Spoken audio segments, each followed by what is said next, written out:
No recibo mais antigo, Caetano Vidal leu uma frase que fez sua mão perder a força. Uma lágrima não consumida, vencimento, no dia em que seu filho desistir de você. Ele ficou parado no meio da sala, cercado por caixas de papelão, notas fiscais amareladas e o silêncio frio do apartamento em Curitiba. A chuva batia na janela como dedos insistentes. Fazia 3 meses que Mateus, seu único filho, não atendia suas ligações. E Caetano, como sempre, não chorou.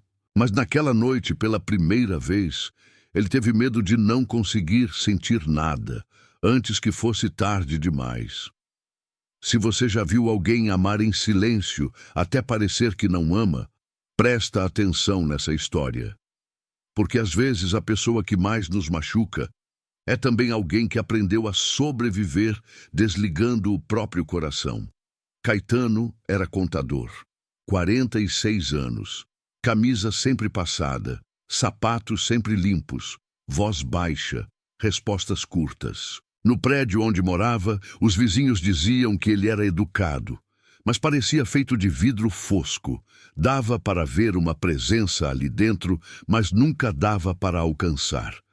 Quando sua esposa, Helena, morreu de aneurisma na cozinha, ele ligou para o SAMU com uma calma tão absurda que a atendente perguntou 2 vezes se ele tinha certeza de que era uma emergência.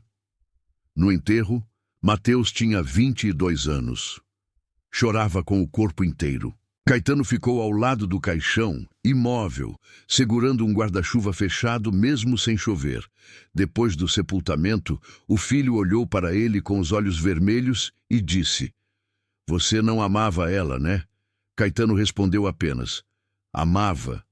"Então mostra alguma coisa." Ele tentou, procurou dentro do peito como quem procura uma chave numa gaveta escura.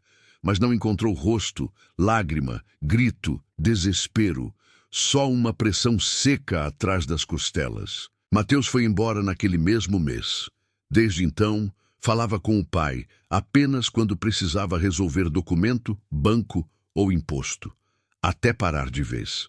Naquela noite, Caetano estava organizando antigas notas fiscais de Helena porque ia vender o apartamento.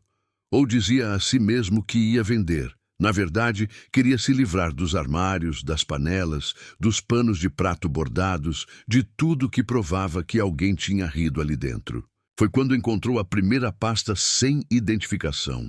Dentro havia recibos. Não eram notas de mercado, nem comprovantes de pagamento. Eram papéis térmicos, como aqueles de farmácia, com letras pretas falhando nas bordas. Todos tinham seu nome completo: Caetano Vidal. E abaixo itens impossíveis: luto não retirado, 1 unidade, raiva recusada, 3 parcelas, ternura devolvida, saldo pendente, medo vencido por negação, juros acumulados. Cada recibo trazia uma data, algumas de 20 anos atrás, outras da infância dele, e todos terminavam com uma assinatura torta, a dele, mas tremida, como se a mão estivesse chorando no lugar do corpo. Caetano sentiu um gosto metálico na língua. Ele pegou o recibo mais recente. Amor conjugal entregue parcialmente, restante retido no corpo. Local de cobrança: Rua Alferes Ângelo Sampaio, número inexistente.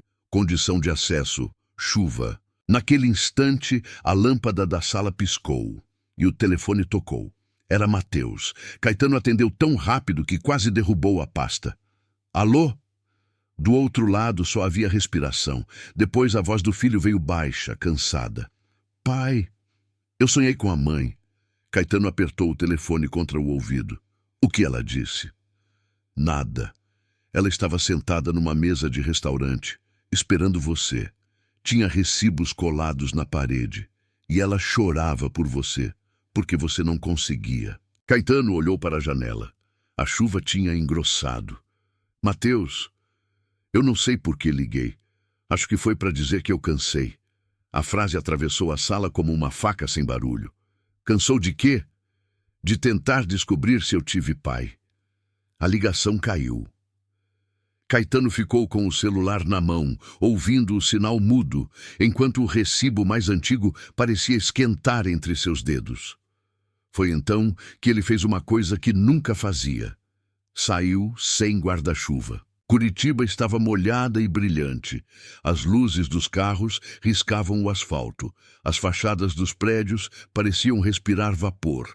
Caetano caminhou até a rua Alferes Ângelo Sampaio, endereço que conhecia bem, mas não lembrava de nenhum restaurante ali. No número indicado havia apenas um muro cinza. Ele quase voltou. Então a água da sarjeta começou a correr ao contrário. A chuva escorreu do chão para cima por um segundo, como se a cidade tivesse prendido o fôlego. O muro tremeu. Uma porta vermelha apareceu onde antes havia concreto. Não tinha placa, só uma cortina amarela por dentro e cheiro de comida quente. Caetano empurrou a porta. O restaurante estava vazio. Mesas de madeira, azulejos brancos, ventilador antigo girando devagar. Nas paredes, centenas de recibos colados como se fossem retratos de família. Alguns estavam secos, outros pingavam. Atrás do balcão, uma mulher de cabelo preso e avental escuro mexia uma panela. Demorou, ela disse sem olhar para ele. A senhora me conhece? Todo mundo que chega aqui pergunta isso, mas ninguém chega sem dever. Caetano engoliu seco. Que lugar é esse? A mulher virou. Tinha olhos fundos, gentis e cansados. Um restaurante. Sem placa? Os lugares importantes nunca têm placa. Só aparecem quando a pessoa finalmente para de fingir que não sabe o caminho. Quem é a senhora? Nara. Ela colocou um prato fundo sobre a mesa mais próxima. O caldo era claro, com pequenas folhas verdes boiando. O cheiro lembrou o corredor do hospital onde Helena morreu, mas também lembrou o perfume dela depois do banho. Caetano recuou. Não vou comer. Nara sorriu com tristeza. Vai sim, você passou a vida engolindo o que não sentia. Agora vai sentir o que engoliu. Ele olhou ao redor. Num dos recibos da parede, leu: primeiro pedido de colo recusado. Idade, 7 anos. O peito dele apertou. Esses papéis são falsos. Não, são comprovantes. De quê? Do que você deixou para depois. Caetano ia responder, mas uma colher apareceu ao lado do prato. Ele não viu Nara colocar. A colher tremia levemente, batendo na borda da louça. Ele sentou e comeu. Na primeira colherada, o restaurante desapareceu. Caetano estava de volta ao hospital. O chão era verde, a luz branca doía nos olhos. Helena estava numa maca, o rosto já pálido. Ele segurava a bolsa dela, não a mão. Um médico dizia palavras lentas, aneurisma. Tentamos. Sinto muito. Na memória original, Caetano tinha perguntado sobre documentos. Agora, porém, algo rasgou dentro dele. Ele viu Helena na manhã daquele dia, reclamando que ele nunca dançava com ela na cozinha. Viu a mão dela manchada de farinha tocando seu rosto. Viu que ele tinha virado o rosto porque estava atrasado para o trabalho. Então sentiu, não como pensamento, como queda. O luto entrou nele atrasado, bruto, com dentes. Caetano caiu de joelhos no restaurante vomitando ar, enquanto a garganta fazia um som que não parecia humano. Nara não o tocou. Isso foi só uma entrada, disse ela. Caetano chorou por 6 minutos. Depois parou de repente, assustado com o próprio rosto molhado. Eu amava ela. Ele sussurrou. Eu sei. Então por que não senti? Nara puxou uma cadeira e sentou à frente dele. Sentiu. Só não recebeu. Ela apontou para a parede. Você guardou tudo, como quem guarda recibo para provar que pagou, mas emoção não paga dívida quando fica na gaveta. Ela cobra. Naquela hora, a porta do restaurante abriu. Um homem entrou. Caetano levantou tão rápido que a cadeira caiu. Era ele mesmo, ou quase. O outro Caetano tinha a mesma idade, mas os olhos eram vivos. Usava uma jaqueta molhada, barba por fazer e carregava uma câmera fotográfica no peito. Parecia cansado, mas inteiro. Você veio tarde, disse o homem. Caetano recuou. Quem é você? A versão que pediu demissão aos 32, a que virou fotógrafo, a que chorou no enterro da Helena, a que perdeu dinheiro, mas não perdeu o filho. O contador sentiu raiva, mas a raiva vinha fraca, como um cachorro velho. Isso é um sonho. Tomara que não, respondeu o outro, porque sonho acaba, dívida fica. Nara colocou outro prato sobre a mesa. Arroz, carne de panela e cenoura cortada em rodelas. Cheirava a casa antiga da infância de Caetano. Ele se levantou. Eu vou embora. A porta vermelha agora dava para um elevador. Não para a rua. Um elevador estreito, de metal antigo, com botões sem números. Em cada botão havia uma palavra. Desculpa, fuga, grito, abraço, verdade. Caetano olhou para Nara. O que é isso? O elevador só para em andares onde decisões importantes foram evitadas. Eu não quero subir. Então ele desce. As portas se abriram sozinhas. De dentro veio uma voz de criança. Pai? Não era Mateus adulto, era Mateus pequeno. Caetano entrou. As portas fecharam. O elevador desceu sem se mexer. Quando abriu, Caetano estava na sala do antigo apartamento, 20 anos antes. Mateus tinha 6 anos e segurava um desenho. Helena cozinhava. Chovia. A mesma chuva. Pai, olha, dizia o menino. No desenho havia 3 pessoas de mãos dadas. O pai estava pintado de azul. O Caetano da memória estava sentado à mesa revisando o imposto de renda. Agora não. Mas eu fiz você sorrindo. Depois, Mateus. A criança ficou parada. O desenho abaixou. Helena olhou para o marido. Caetano, é só olhar. Eu disse depois. A cena congelou. O Mateus pequeno virou o rosto para o Caetano do presente. Você nunca voltou para ver. Caetano tentou falar, mas não conseguiu. Eu guardei, disse a criança. Ela abriu a mão. Dentro havia um recibo minúsculo. Orgulho paterno não entregue. Criança aguardou até dormir. Juros. Vergonha de pedir amor. Caetano pegou o papel. A ponta queimou seus dedos. Eu não sabia que isso ficava. Tudo fica, disse Mateus pequeno. Só que às vezes fica dentro de quem não merecia carregar. O elevador apitou. Caetano voltou ao restaurante com o recibo grudado na palma. Nara observava em silêncio. O outro Caetano, o fotógrafo, estava olhando fotos numa câmera. Em cada imagem apareciam momentos que o contador não lembrava. Helena chorando no banheiro depois de uma discussão. Mateus sentado sozinho na escada do prédio. Caetano de costas, deixando uma festa de família sem se despedir. Minhas fotos revelam o que foi esquecido de propósito, disse o fotógrafo. E você esqueceu quase tudo que exigia coragem. Caetano bateu a mão na mesa. Eu sustentava aquela casa.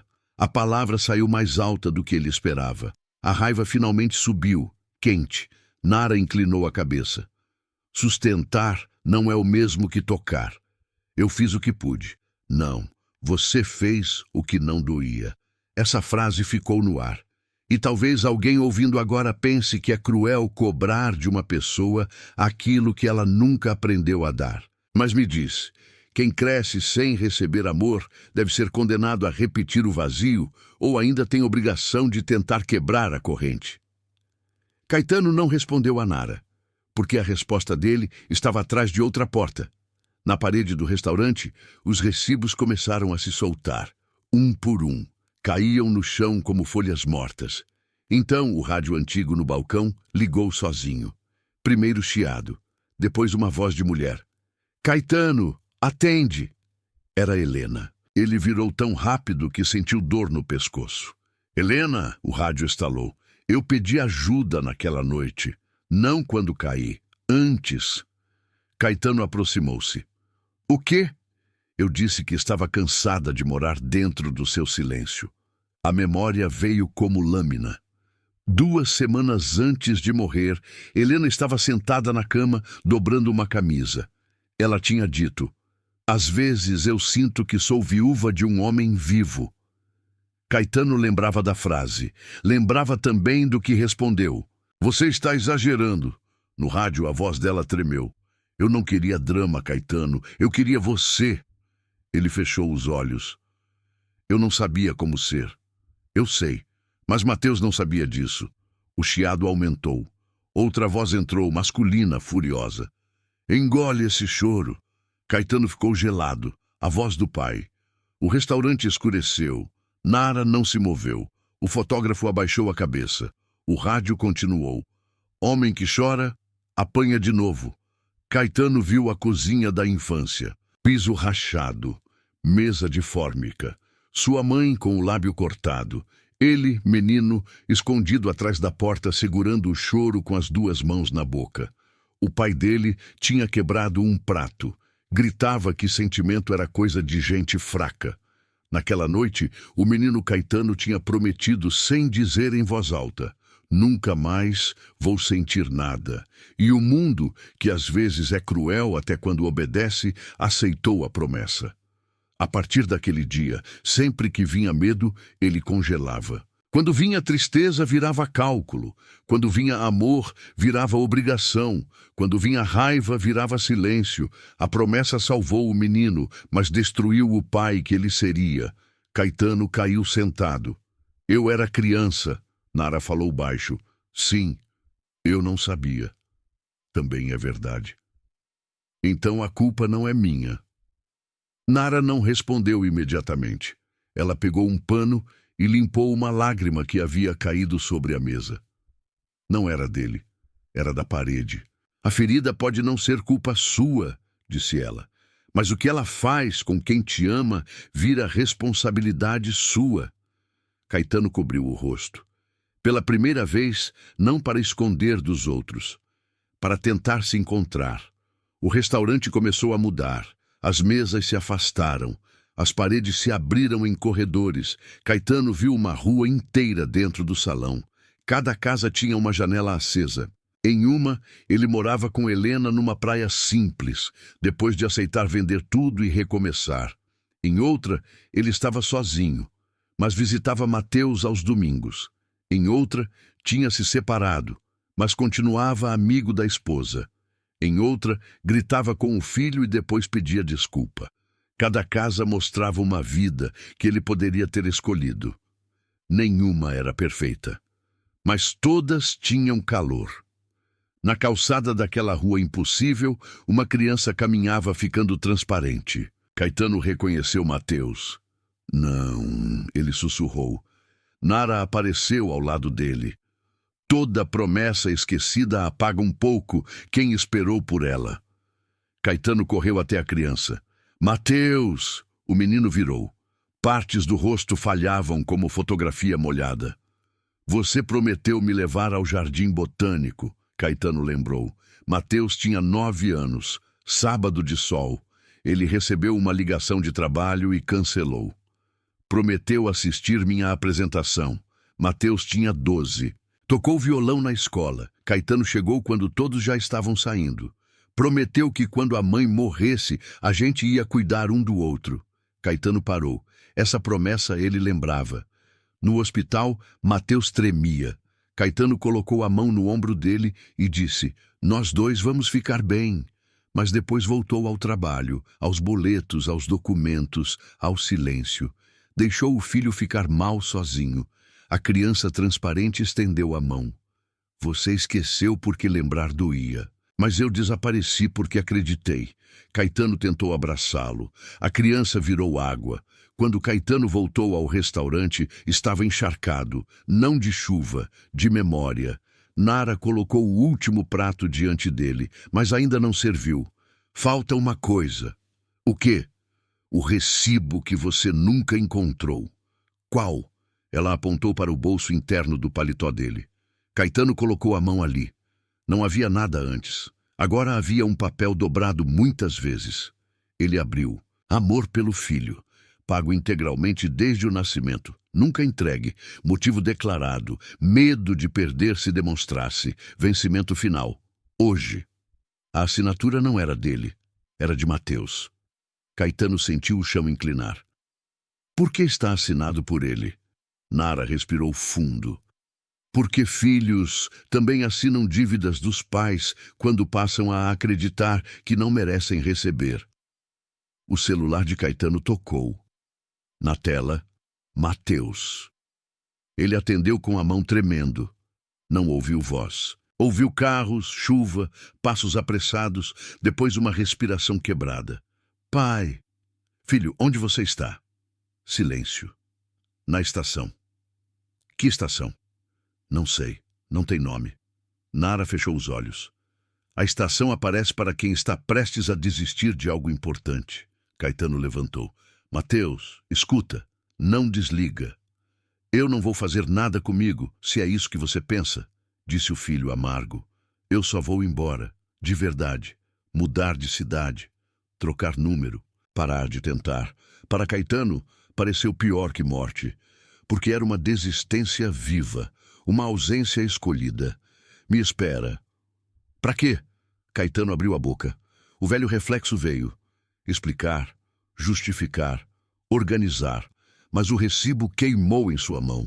Então, ele disse a única frase que nunca tinha conseguido dizer direito. Porque eu te amo, e fui covarde. Do outro lado, a respiração de Mateus mudou. O quê? Eu te amo. Eu amei sua mãe. Eu tive medo de sentir e chamei isso de controle. Eu te deixei sozinho, porque eu era um menino assustado dentro de um homem arrumado, mas isso não te devolve nada. Eu sei. Mateus ficou mudo. Caetano chorava sem perceber. Me diz onde você está. Tem um relógio parado em 3h17. Tem uma placa azul sem letras. E tem uma mulher vendendo café, mas o copo está vazio. Nara pegou o casaco. Venha. A porta do restaurante abriu para uma escadaria de metrô que não existia em Curitiba. Caetano desceu correndo. As paredes eram cobertas por azulejos úmidos. Em cada azulejo aparecia um pensamento que alguém decidiu não ter. Eu deveria pedir perdão. Eu queria ficar. Eu não estou bem. Eu sinto falta do meu pai.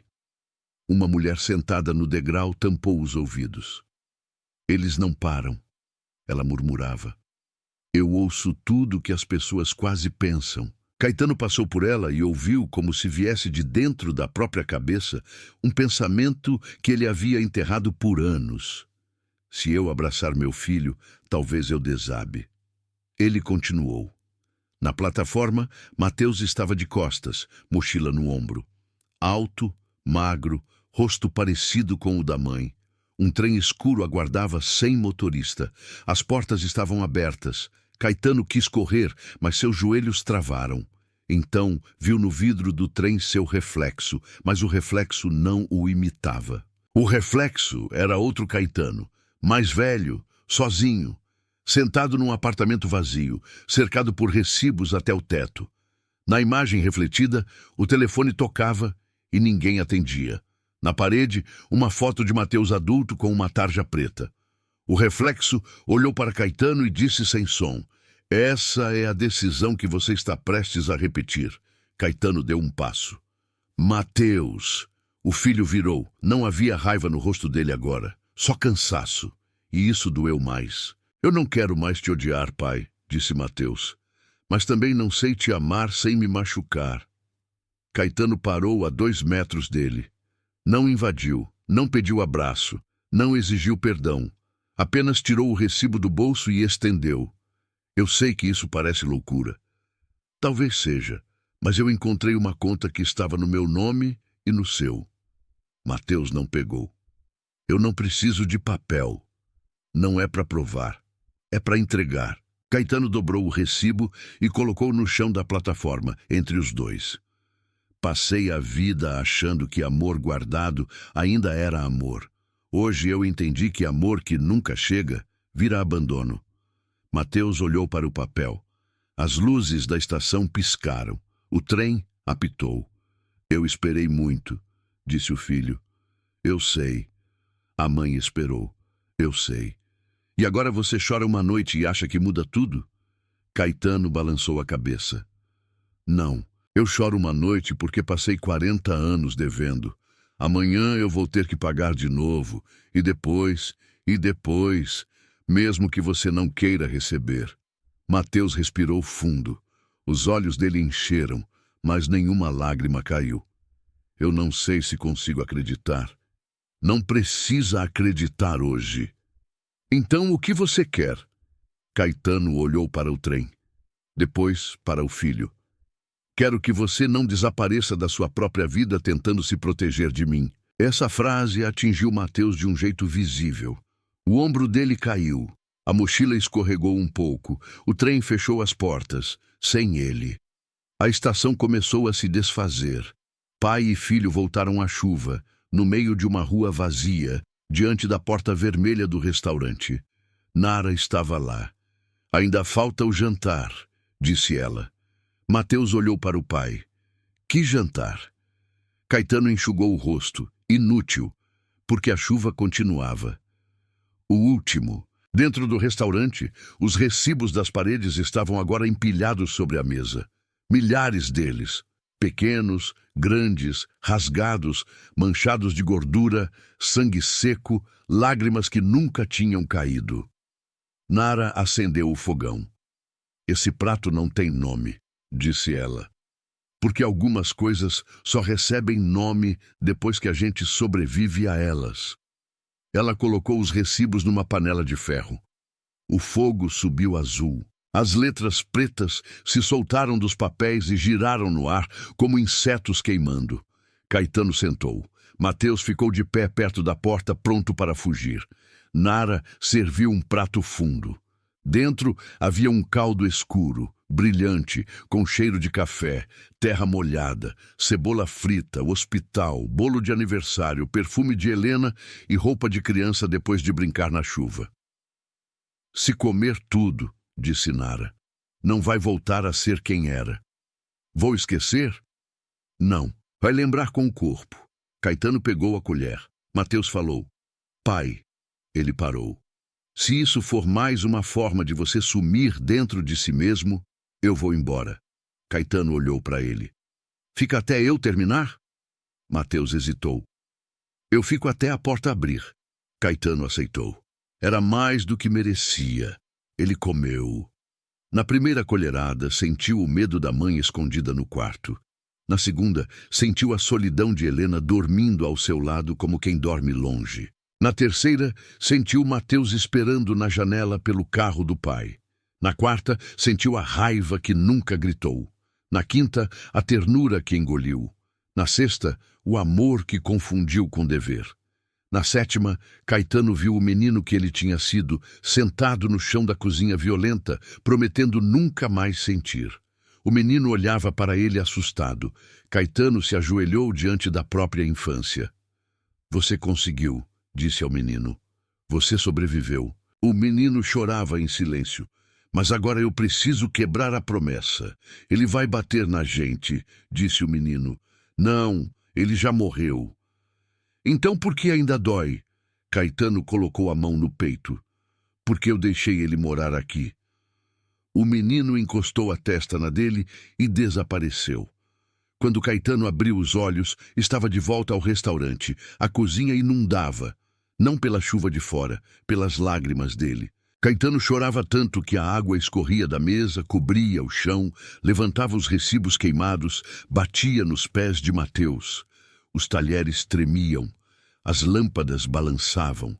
O rádio tocava uma música que Helena cantava baixinho lavando louça. Mateus, pela primeira vez, não recuou. Caetano tentou falar, mas só conseguiu soluçar. Desculpa, desculpa, desculpa. Não era bonito, não era controlado, não era cinematográfico. Era um homem quebrando tarde demais e, ainda assim, quebrando de verdade. Mateus chorou também. Pouco. Quase com vergonha. Nara observava da cozinha, com os olhos molhados. Quando a água chegou à soleira, a porta vermelha abriu para a rua. A chuva lá fora parecia continuar a água de dentro. Caetano procurou os recibos. Todos tinham virado cinza, todos menos um, pequeno, seco, intacto. Ele pegou. Nele estava escrito: Amor pago tarde, mas entregue em mãos. Sem valor, sem juros, sem vencimento, só uma linha em branco para a assinatura. Caetano caminhou até Mateus e entregou. Não estou pedindo que você quite nada, disse ele. Só estou entregando o que era seu. Mateus segurou o recibo. Leu. Passou o dedo pela linha vazia. E se eu não souber o que fazer com isso? Guarda, rasga, queima, me devolve. Só não deixa isso dizer quem você é. Mateus fechou os olhos. Por um momento, Caetano achou que o filho iria embora. E talvez fosse justo. Mas Mateus dobrou o papel com cuidado e colocou no bolso. Eu não te perdoo hoje. Caetano assentiu. Eu entendo. Mas eu posso tomar um café com você amanhã. Caetano chorou de novo. Menos como desabamento, mais como chuva encontrando terra. Amanhã, ele disse. Nara sorriu. Quando Caetano olhou de novo, o restaurante estava vazio. Sem recibos nas paredes, sem rádio, sem fogão aceso. Só uma sala pequena, alugada, com cheiro de tinta velha. A porta vermelha desapareceu atrás deles. Pai e filho ficaram na calçada, debaixo da chuva de Curitiba. Nenhum dos dois se abraçou naquele instante. Ainda havia distância. Ainda havia anos. Ainda havia coisas que não voltariam. Mas Mateus não entrou no trem. E Caetano não voltou para o silêncio. Na manhã seguinte, eles se encontraram numa padaria comum, dessas com balcão de vidro e pão quente. Caetano chegou antes. Pela primeira vez na vida, não levou pasta, conta, documento, desculpa. Levou apenas uma fotografia antiga. Mateus, criança, segurando um desenho. Quando o filho sentou, Caetano empurrou a foto pela mesa. Eu quero ver agora, disse. Mateus olhou para a imagem, depois para o pai. Ver o quê? Caetano respirou fundo. Tudo que eu deixei para depois. E ali no meio do barulho simples da padaria, com xícaras batendo e gente pedindo café, um homem começou a aprender uma coisa que deveria ter aprendido décadas antes. Sentir não conserta o passado, mas pode impedir que o amor continue chegando atrasado. E se essa história te lembrou alguém que guarda tudo por dentro, comenta o nome dessa emoção que você nunca conseguiu entregar direito. Curte se ela apertou seu peito e segue o canal, porque algumas histórias não vêm para assustar a gente, vêm para cobrar aquilo que ainda dá tempo de salvar.